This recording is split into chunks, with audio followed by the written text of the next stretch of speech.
What's up, guys? My name is Jerry, and today's video is going to be on the Detroit Pistons, and we're going to be talking about how this team has a tough decision to make, and we're going to jump right into the video. Now, the Detroit Pistons have a lot of great things going for them right now. They have young developing talent. They get another top 5 pick in this upcoming draft, and going into the 2022 offseason, the Detroit Pistons will have the highest salary cap out of all the teams in the NBA, and with all these good things going for the Detroit Pistons, there will still be some tough decisions that Troy Weaver and the front office will have to make this offseason. And the biggest decision that I think they'll be making is whether or not we should keep Jerami Grant. And what's going to make this decision so hard for Troy Weaver in the front office is that both of these scenarios have so much positivity, and the good outweighs the bad in both scenarios, in my opinion. And the two scenarios will be, of course, if we keep Jerami Grant on our team, we're keeping a solid veteran player to go along with our young developing talent. And then if you trade away Jerami Grant, the Pistons will have the opportunity to have 2 top 10 picks in this upcoming draft, and that's assuming that they deal with the Portland Trailblazers, who have the 7th pick in this draft. So I feel like both things could be really great for the Pistons. And if you look at scenario 1, if you look at what would happen if the Detroit Pistons were to keep Jerami Grant, I think there's a bunch of pros to that, because when I look at Jerami Grant, I think he's one of those guys that's the prototypical modern day NBA player. You look at Jerami Grant, you look at his build, he looks about 6'8", 6'9". He has long arms, so he has the size and length. And then offensively, Jerami Grant can do everything you would want a player in today's NBA to do. You look at him as a scorer, he can create his own shot, he can put the ball on the floor, he can do every dribble move you want a 6'8", 6'9" player to do. He can get to the rim and finish with both hands, and then he's very athletic, so he has no problem going above the rim. And then the best thing about his offensive game is his versatility. He can play on and off the ball, and he can shoot the 3 ball. He can catch and shoot threes, and then he can create his own 3 off the dribble. He's a great cutter.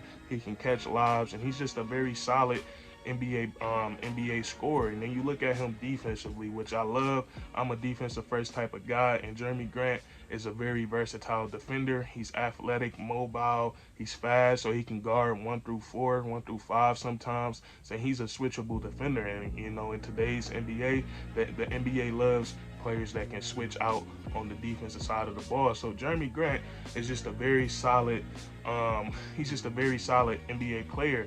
And then you look at him since he's come to Detroit. He had a season where he's put up 20+ points per game for us. He had his breakout season with the Detroit Pistons, and he's just starting to gel with these young guys. And I think he can fit with this team. And at the beginning of the previous season, it did look a little shaky, but we got to understand that the Pistons added Cunningham, a #1 overall pick in the 2021 draft. So it's kind of hard for guys to figure each other out. They was trying to figure out who was going to have the keys to the kingdom. And I kind of felt like in the second half of the season, once Jerami Grant came back from his thumb injury, I felt like the Pistons, their offense looked a lot more fluent. And I feel like Jerami Grant, he found the perfect balance of playing with the ball and without it. And our offense looked really good in that second half of the season. And we saw Cade playing off the ball, we saw Jerami Grant playing off the ball, and we saw Cade playing with the ball, we saw Jerami Grant playing with the ball. And I think they found that perfect chemistry with each other. And then also in the second half of the season, I think the Detroit Pistons were very underrated on the defensive side of the ball. In the second half of the season, they were top 10 in defensive rating, and a large part of that is the lineup that they were able to put out on the floor. We had Corey Joseph at the 1, Cade Cunningham, Saddiq Bey, Jerami Grant, and then Isaiah Stewart. Now, all of those guys, besides Corey Joseph, they have size, length, and they're pretty athletic. So that allowed them to cause a lot of problems on the defensive side of the ball. And I feel like we've seen the Detroit Pistons get out and transition a lot more in that second half of the season. So they, like I said, it's a bunch of pros to keeping Jerami Grant, and the one con, and I don't even know if this is a con, I would say it's a question mark, is the amount of money that Jerami Grant wants. Now, I don't know for a fact how much he wants, but I heard it's $100+ million. And like I said, that's just something that Troy Weaver and the front office, they're just gonna have to sit down and they're gonna have to think, is Jerami Grant worth that type of money? And then there's the flip side of the scenario. If they do pull off the deal with the Portland Trailblazers to bring over the 7th overall pick. Now, this would give the Detroit Pistons 2 top 10 picks in this upcoming draft, which is very enticing. Every GM would think about that. And I think the one thing, this will kind of shake up the Detroit Pistons draft prospects right now. Everybody, the debate is with the Detroit Pistons on the 5th pick is Jaden Ivey versus Shaedon Sharpe.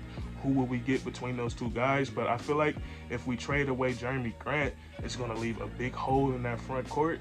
And that 5th pick might be, our prospects for that 5th pick might change. And the guy that I've been thinking about is Keegan Murray. Now, Keegan Murray, he's 6'8". He can play the 3 or the 4. And with Jerami Grant being gone, he will be the guy that will have to replace him. And Keegan Murray, he's 21 years of age. He's not a one and done college player, so he's a little bit more NBA ready. And I think his game is really solid. Watching his college highlights, he gets a lot of buckets in the low post, and then he can also shoot the 3 ball. He's pretty athletic. He's a lob threat.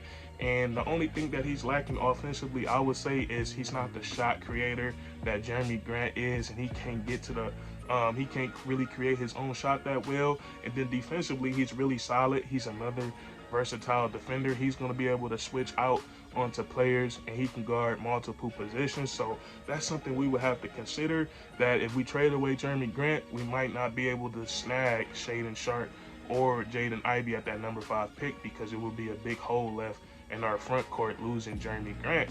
And then you look at the 7th pick, and a guy I would love for the Detroit Pistons to draft, I think he has so much upside, is Benedict Marvin. And I just love his game. He has the 3 ball, he has the mid-range, he's sneaky athletic. I seen him catch a bunch of bodies in college, and then he showed up during the NCAA tournament. So and then with him, now he does take a lot of I would say crazy shots that go in a lot of times, but sometimes they don't. And that's something that young players, that's something that they get rid of as they get older in the NBA. And then also, he has the tool set to be a 3-and-D player. Didn't see him as locked in as you want to see. He didn't seem that locked in on defense as you would want to see him in college, but I feel like that's something that will change in the NBA, because he definitely has the tools to be a very solid NBA player in this league. And then, so with that, you know, with the pros of this, you getting 2 young players to go along with your already young team that the players are seeming to develop really good, and then you add 2 more top 10 draft picks to that. The Detroit Pistons could be very, very scary in the future. But the one con to that, getting rid of your one of your sole veteran players, who's also one of your best players on your team, the Detroit Pistons might not be that good in the short term, and it might turn into another losing season. And as NBA fans and as a Detroit Pistons fan, that's probably not something we don't want to see. But we're gonna see what happens, and I fully trust Troy Weaver, because he's been doing a great job since he became the GM for the Pistons. But that's just gonna be it for this video. Just wanted to talk about how the Detroit Pistons, how they're faced with this really, really tough decision, because both scenarios are very enticing, and I can't wait to see what Troy Weaver is going to do. But if you enjoyed this video, leave a like, comment down below if we should trade Jerami or keep him, and then subscribe for more weekly content. We do this all the time, man, and that's curtains.